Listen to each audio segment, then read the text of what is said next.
A gente traz aqui, irmão João Carlos, a pergunta da Magda Leal, de Salvador, na Bahia. Ela pergunta assim: quais as consequências espirituais para um pai que abandona o filho ainda no ventre materno? Bom, muito obrigado, irmã Magda, pela sua pergunta.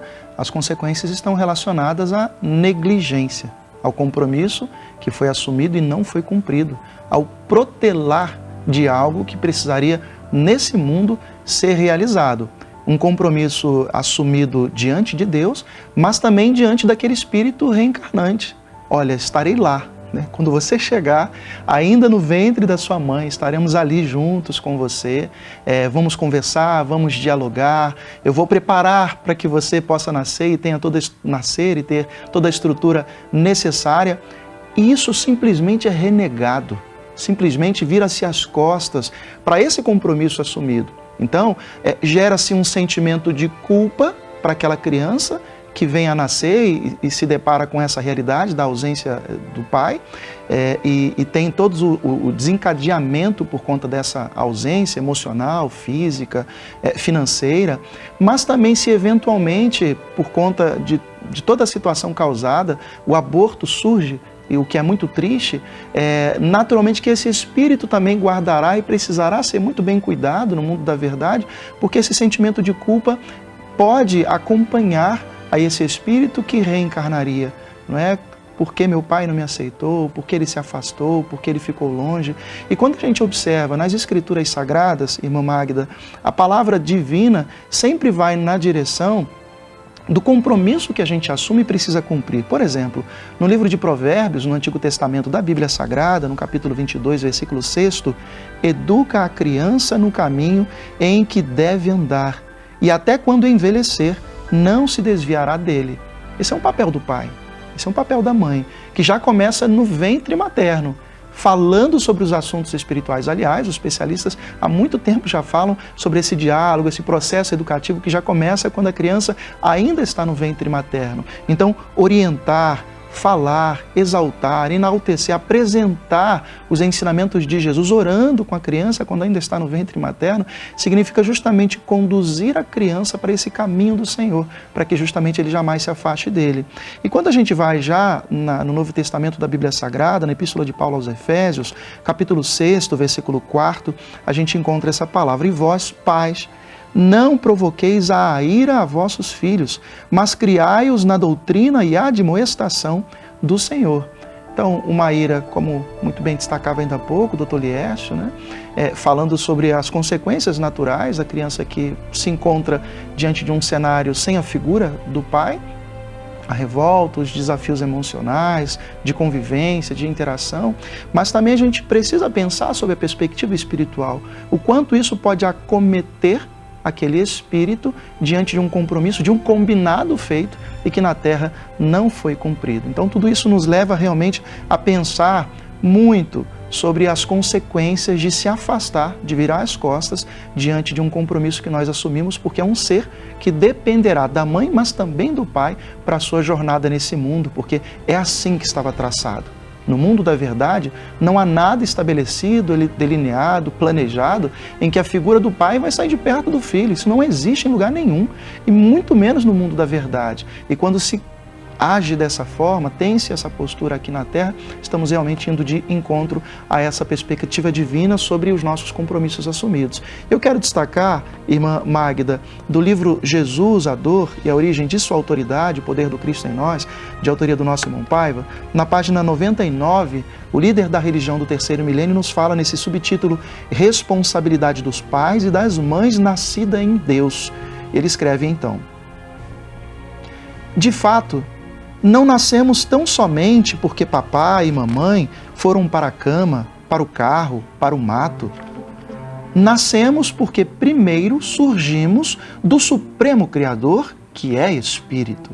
Evangelho de Jesus, consoante João, capítulo 4, versículo 24. Consequentemente, antes de tudo, despontamos como Espírito. O corpo é passageiro. Portanto, mais dia menos dia, nós e nossos pais prestaremos contas ao poder celeste, ao poder do Pai Celestial, quanto à educação que transmitimos àqueles que nos foram confiados, filhos biológicos ou adotivos. Vou repetir essa palavra do irmão Paiva porque é muito forte e realmente precisa ser assimilada por todos nós. O corpo é passageiro. Portanto, mais dia, menos dia, nós e nossos pais prestaremos contas ao Pai Celestial quanto à educação que transmitimos àqueles que nos foram confiados, filhos biológicos ou adotivos. O mesmo se aplica aos educadores, que de certa forma são pais. Repito, antes de sermos filhos de nossos pais, somos filhos de Deus. E não estou sugerindo a ninguém pensar ou dizer, bom, eles são filhos de Deus primeiro, então vou cair na fusarca, na esbórnia, o Altíssimo que cuide deles. Raciocinar assim é um erro. Por isso quero reiterar que, pelo contrário, a responsabilidade é maior, porque um dia, com certeza, apresentaremos o resultado das nossas ações ao Divino Ser, incorruptível, para julgamento. O poder sobre os filhos não é gratuito. Importante essa definição, essa palavra do irmão Paiva, que nos chama à responsabilidade diante de algo que nós assumimos no mundo espiritual, repetimos, e aqui na Terra a gente precisa cuidar desse compromisso. Precisa seguir com esse compromisso, porque o poder que nos foi confiado para receber em nossas mãos, como joias preciosas, os filhos, é um poder que nos será cobrado no mundo da verdade, diante da negligência, diante da falta de cuidado para com esse compromisso. Com a criança, mas também com a mãe, por exemplo, dando a ela uma sobrecarga muito grande, além de todas as responsabilidades que já possui, ter de criar o seu filho sozinha. Bom, a gente traz ainda, irmão João Carlos, a pergunta de uma ouvinte ou telespectadora, mãe, que preferiu não se identificar e assim nos mandou pelo WhatsApp. Como educar os meus filhos homens para que eles sejam pais presentes, caso decidam ter filhos? E ela conta, fico preocupada porque os dois não foram criados com a presença do pai e eu não gostaria que isso se repetisse. Essa pergunta me fez lembrar de uma passagem no Evangelho de Jesus, da figura de um pai presente. No Evangelho do Cristo de Deus, segundo Marcos, no capítulo 5, versículos de 21 em diante, você pode aí depois com calma ir na Bíblia Sagrada, mas resumidamente eu me refiro à figura de Jairo, que era uma pessoa importante na sinagoga, e diante de uma multidão ele se lança aos pés de Jesus e pede pela sua filhinha, que estava à beira da morte, com 12 anos. E diante daquele cenário de concorrências ali, porque muitos queriam a atenção do mestre, e o Cristo passa a acompanhá-lo, seguindo até a sua casa. E no meio do caminho, depois de episódios acontecerem, pessoas vindas da casa de Jairo dizem, olha, não adianta mais, não precisa incomodar mais o mestre, porque a sua filha, infelizmente, já está morta. E Jesus, para que aquele pai zeloso, atencioso, presente, não titubeasse, como não titubeou na fé, na perseverança, ele disse para Jairo, não temas, crê somente. E acompanhou Jairo até a sua casa. E no quarto onde a menina se encontrava, permitiu que apenas ele, o pai, e a mãe, juntamente com Pedro, Tiago e João, os discípulos de Jesus mais próximos, adentrassem o quarto. Jesus estende a mão e toma a menina pela mão e volta ela à vida. E ela passa a andar e se comunicar com todos. Essa é a figura de um pai presente. Porque o melhor cenário para conversar com os seus filhos sobre isso, já que eles viveram essa situação, é justamente mostrar o que significa isso. A própria experiência percorrida até aqui. O que significa não ter a figura do pai. Eu tenho certeza que você se esforçou ao máximo, fez o seu melhor para que essa ausência pudesse ser minimizada e os seus filhos pudessem realmente perceber da sua parte esse esforço descomunal para fazer o seu papel e fazer o papel que não seria o seu, mas do pai, mas você acaba assumindo para si. Mas observar eles, o que significa isso, as lutas enfrentadas, os desafios, o momento da escola, o dia dos pais, e trazer isso à tona significa conscientizá-los sobre o quanto eles precisam fazer um caminho diferente, o quanto a presença deles vai ser importante na constituição da sua própria família para que os seus filhos futuros, eles não tenham o mesmo sentimento de abandono, de culpa, que talvez eles sentiram na pele isso nessa vida. O irmão Paiva nos fala, no seu artigo Homenagem aos Pais, ele vai nos dizer sobre o que deve perdurar, o que deve sustentar a nossa relação e os efeitos disso na relação, especialmente entre pais e filhos. No artigo Homenagem aos Pais, eu destaco o subtítulo Relacionamento entre Pais e Filhos, quando o presidente pregador da religião do amor universal escreve assim: apenas com amor fraterno, passe o tempo que necessário for, e superados todos os percalços, será sustentada a relação entre pais e filhos, biológicos ou do coração, mulher e marido, avós e netos, tios e sobrinhos, enfim, sólida e indestrutível, porquanto a fortaleza dessa união estará sobre o mais sublime dos sentimentos solidários.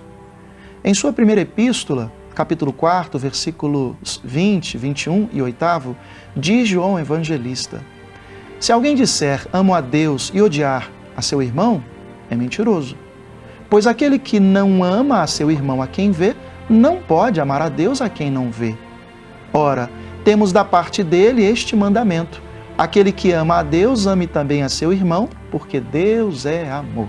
Irmão Paiva finaliza esse ponto escrevendo o seguinte: e essa assertiva de João, que se inspirou em Jesus, recorda-me uma complementação do saudoso Alziro Zarur à palavra do discípulo amado. Dizia ele: e nada existe fora desse amor.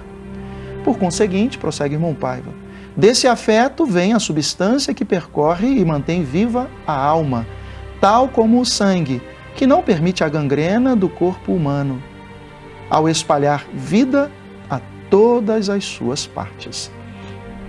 Bom, essa página do irmão Paiva, querida irmã, que formulou e fez a sua pergunta, nos ajuda a compreender o que de fato, e isso você precisa compartilhar com seus filhos, para a constituição das suas famílias e a necessidade de estarem presentes na vida da esposa e na vida dos seus filhos, que é com amor fraterno. E quem ama não abandona, quem ama não sai de perto, quem ama não vira as costas, quem ama está presente para dizer que ama e provar que ama. Porque é muito fácil dizer que se ama, mas na hora em que precisa estar presente e oferecer todo o suporte, toda a estrutura necessária, virar as costas. Então isso definitivamente não é amor, é qualquer coisa, menos amor, amor fraterno. E apenas ele é capaz de fortalecer esses vínculos, de dar realmente sustento e segurança para que as crianças ou a criança possa de fato cumprir a sua jornada aqui na Terra, tendo o amparo, o respaldo da sua querida mãe e do seu querido pai nessa sua jornada, que certamente será de lutas, mas com essa presença forte, firme, com fé e perseverança dos seus pais, ela com certeza cumprirá a sua jornada nesse mundo. A religião de Deus, do Cristo e do Espírito Santo continua à sua disposição para responder sobre esse tema. Você pode participar pelo WhatsApp, código de área 11 99 831 8195. Também deixar sua pergunta, os seus comentários no canal da Religião Divina no YouTube. Inscreva-se, youtube.com/Religião de Deus Vídeos. Nos comentários você pode também deixar a sua pergunta. E é claro, os espaços de fortalecimento das famílias na religião do amor universal. Encontre o endereço mais perto de você no site religiãodedeus.org.